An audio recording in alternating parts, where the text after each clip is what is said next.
Presented by PY Films. DJ वाला के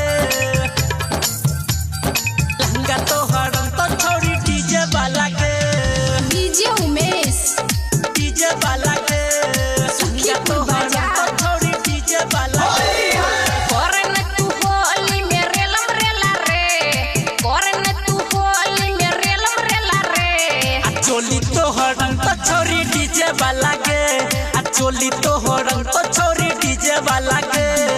परलो ने हमारा से तोरा पल्ला रे परलो ने हमारा से तोरा पल्ला रे लहंगा तो हरम तो छोड़ी डीजे वाला के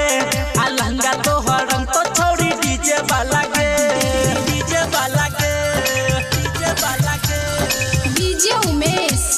लहंगा तो हरम तो छोड़ी डीजे वाला Presented by PY Films.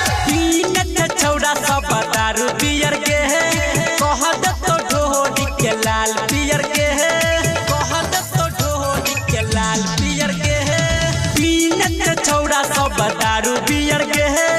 कहत तो ढोडी के लाल पियर के है लाल पियर के है जदन तू बोल पीछे होट सला रे जदन तू बोल पीछे होट सला रे चोली तो हरम तो छोड़ी डीजे वाला के लहंगा तो हरम तो छोड़ी डीजे वाला के डीजे वाला के अभी आप सुन रहे हैं खुटौना से Presented by PY Films. DJ वाला के अन्ना छोड़ी तू